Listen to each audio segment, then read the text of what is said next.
Muy lindo hora Shabbat para todos. La Parashat de Shavua que vamos a leer, Bezrat Hashem, este Shabbat, Parashat y Tro. La Parashat nos cuenta sobre Matán Torah, la entrega de la Torah, cómo fue el Ar Sinai, el monte de Sinai, que había el fuego y todo, cómo Hashem se reveló, y los 10 mandamientos. Hay una cosa muy interesante, que la Torah fue entregada en el desierto.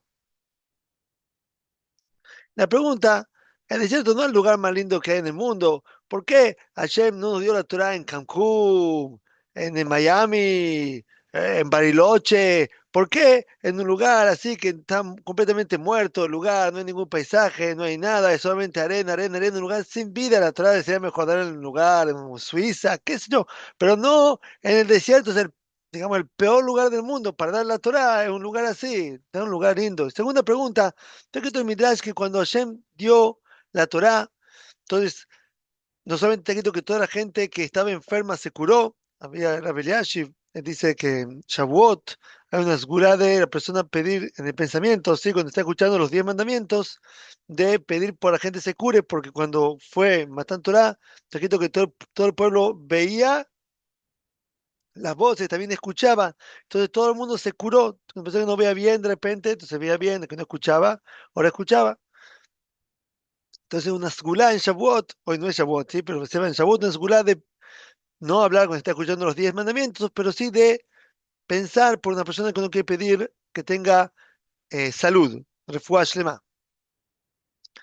Entonces también no solamente que la gente se curó, sino también que te quito que el monte de Sinai floreció de vida, empezó a hacer salir flores y cosas muy lindas. Entonces le pregunta, ¿por qué Hashem da la Torá en un lugar que está completamente muerto, sin nada, y después hace un milagro que se llene de vida el lugar? Sería mejor para que Hashem tenga que hacer un milagro así, de que vaya a un lugar donde no se necesitan hacer milagros de una manera natural, que es un lugar ya con vida, con paisajes lindos. Sí, si quieres puedo explicar, muchos lugares muy lindos en Israel también se pueden visitar. ¿Por qué Hashem dio la Torá en un lugar muerto y lo llenó de vida? Había un ramo importante llamado el Briskerov. El Briskerov, él vivía en la ciudad de Brisk. En una época de su vida él se sentía, tenía muchos problemas de asma y entonces él viajó para una ciudad donde había, creo que aguas termales, que era medicina para el alma, con unos hijos de él. Se quedó la otra parte de la familia en la ciudad de Brisk y de repente empezó la Segunda Guerra Mundial. Empezó la Segunda Guerra Mundial, se quedó desconectado de su casa, de su familia y en un momento fue pasar para la ciudad de Varsha. La ciudad de Varsha, en ese momento, todo Polonia, cuando empezó la Segunda Guerra Mundial, que Alemania atacó de sorpresa, no de sorpresa, atacó a Polonia y Rusia en vez de, dijo que iba a ayudar, no ayudó. Entonces ahí conquistaron así nomás, mucha facilidad, conquistó Alemania, todo Polonia, pero en la ciudad de Varsovia había mucha lucha. Y entonces Alemania bombardeó y un tercio de la ciudad destruyó. Todos los días había un montón de muertos, gente sin casa y todo así. Y cuenta el hijo, que falleció el hijo del Briskerov, David Meshulam Soloveitchik, que se él cuenta que el papá de él, de la misma manera que estudiaba, cuando estaba en la Universidad de Brisk, estaba concentrado en su estudio y tranquilo y así, de la misma manera que estaba ahí, también él estudiaba en los bombardeos. Hay unas cosas que él escribe en el tratado sobre el tratado de Sucá, cosas muy profundas, que eso él lo escribió en ese momento, y en medio se escuchaban los bombardeos, las bombas cayendo, todo el mundo así. Dice mi papá, con la misma tranquilidad que estudiaba cuando estaba todo muy bien, muy tranquilo todo, y también así estudiaba la misma tranquilidad, si yo dormía tranquilo, estaba completamente envuelto por la Torá. También después se fueron para la ciudad de Vilna. La ciudad de Vilna había sido que una cosa medio milagrosa que no, cuando se dividieron Polonia, decidieron de no conquistar al principio Lita, fue la ciudad de Vilna, ahí había muchos Bajurim y Yeshivot, muchas Yeshivot que se habían conseguido salvar y mucha gente se había escapado por ahí, y había mucha gente que perdió toda la familia, no sabía que pasaba nada, entonces una situación angustiante, ¿sí? Una situación muy dura y tampoco no sabe, nadie sabe qué va a pasar mañana, si se van a atacar ahí, nadie sabía qué va a pasar mañana, y el Rab de Briz llegó ahí y empezó a dar un shiur de tratado de se llaman Kochim. Kochim son sobre todo tratados, hablan sobre sacrificios y cosas que se hacen en Bet HaMikdash, son cosas muy, muy profundas, muy, muy complicadas. Sin entender, empezó un shur muy profundo sobre eso y dice, el hijo contaba que no se puede explicar la alegría que sentían toda la gente que estaba en ese shur que escuchaba. No solamente radio, sino todo lo que estaba en el shur, que la gente que en una situación muy angustiante se conseguían se elevar de esta situación en la que ellos estaban. Había una vez una gente que estuvo en, una persona que había estado en en el ejército de Estados Unidos. Y él trabajó en los submarinos y después él de la guerra sintió que tuvo depresión. Después la persona hizo cosas en su vida, la persona después se convirtió y entonces él había pedido a el ejército de Estados Unidos que le pague indemnización y entonces se hacía un juicio en contra del ejército para que le pague indemnización y argumentó el que era, digamos, el abogado del ejército, dice, mira, esta persona no se ve, no tiene ninguna depresión. Entonces, esta persona se había convertido y dijo de que él, él sí tuvo depresión, solamente que él se convirtió al judaísmo, empezó a estudiar Torah, entonces eso es lo que le da fuerza para verse bien, pero él sí sufre mucho, sufrió mucho. Entonces yo digo, pues no estás tomando remedio. Entonces, ¿cómo puede ser que te diste desde la depresión? Si puede decir que vos tuviste, dice, yo estudio todo eso que me da.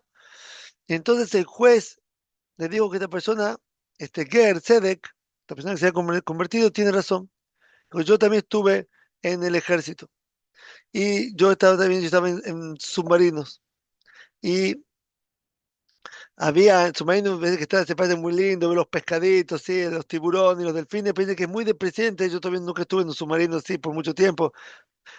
Entonces, es muy deprimente estar en el submarino porque está en un lugar encerrado, así, cuánto tiempo puede ver los pescaditos, así. Entonces es algo deprimente. Decía que había ahí gente, en el ejército había Yudim, que en el momento que tenían libre, ellos estudiaban Gemara y con la melodía, así, todo así. Entonces ellos le daban una alegría. Nosotros veíamos en la cara de estos personas Yudim, una alegría y una vida que nosotros no la teníamos. Entonces yo creo que esta persona sí tuvo depresión, digo, pero si ahora se ve así, es porque él está estudiando Torah y eso que da la fuerza de salirse de eso. El otro día, antes de ayer, el miércoles, fui a visitar a uno de mis hijos que estudia en la ciudad de Ginebra, que en la yeshiva se llama la yeshiva de Ponevich. Entonces, la yeshiva de Ponevich es una yeshiva muy, muy buena, muy linda, una vida muy, un ambiente, muy, mucha electricidad en el lugar lo que hay. Entonces, el lugar, esa zona es un lugar muy viejo. Entonces, cuando bajamos, donde la Yeshiva alquiló un apartamento, no había lugar para todos los chicos que estudian. Entonces, mi hijo vive en un apartamento, que viven otros chicos ahí que están cerca de la Yeshiva. Y cuando vamos caminando, tengo un chiquito, se llama Nathan Tzvi, que tiene 4 años, tiene. Entonces, ve todo, es muy viejo el lugar, muy, muy viejo. Y dice, guay, pobrecito, me dicen, toda la gente con los que viven acá. Le digo, ¿cómo están así? Todo tan, entonces son anim. Le digo, me dice, son muy, muy pobres la gente que vive acá, todo tan viejo. Tengo una casa ahí que tranquilo vale 2,5 millones de dólares, casa que se cae en pedazos. Y entonces digo, no, ¿por qué pensás que están, que los que sean, no, los que no tengan plata, no quiere decir que no sean, que van a estar, son pobrecitos, no son pobrecitos, son pues necesitan mucha alegría. La persona que va a estudiar tiene mucha alegría y después los llevé a el Beit Midrash, donde estudian Torah, en ese después de metiendo un Aarón Kodesh, una cosa de que como parece de oro, no sé si de oro realmente no, pero todo ahí estaba en una electricidad en el lugar, no puedo cómo explicarle lo que hay ahí. Y me dijo mi hijo que podíamos subir al apartamento, yo, mi esposa, unos chicos que habíamos llevado, lo fuimos a visitar, y el apartamento, mi esposa te quería, dice, no puede ser, un saloncito como 10 camas, lo que es la cocina del lugar, también una cama ahí, donde no te puedes imaginar poniendo otra cama más. Entonces dice, ¿en qué condiciones viven los chicos? Me dice, pues, ¿en qué condiciones viven los chicos? Y uno va a ver también y lo ve a la gente que está con una energía, una felicidad en la vida, ¿cómo puede ser una contradicción? Si la persona está no tiene condiciones mínimas para vivir, ¿cómo puede estar contento? Dice el Pirkei Avot, Kaji de la casa de Torah. Ese es el camino de la Torah. Pat melach tujal. Vas a comer pan y sal. Maim beshorat te vas a tomar agua con una medida chiquitita. Ve a la archa tatichan, vas a dormir en la tierra. Imkaja tause, y matora, y matora tamol, algo así. Y si vas a esforzar en estudiar Torah, imkaja tause, si vas a hacer así, ashreja betoblach. Vas a estar feliz y va a ser para bien para vos. Va a estar feliz acá abajo y bien para vos arriba.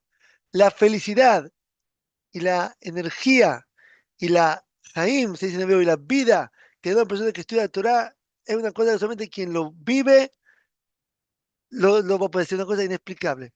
Y esa es la respuesta. Preguntamos, ¿por qué Hashem dio la Torah en el desierto? ¿Por qué no la dio en Cancún, en Bariloche, en Suiza, con super paisaje?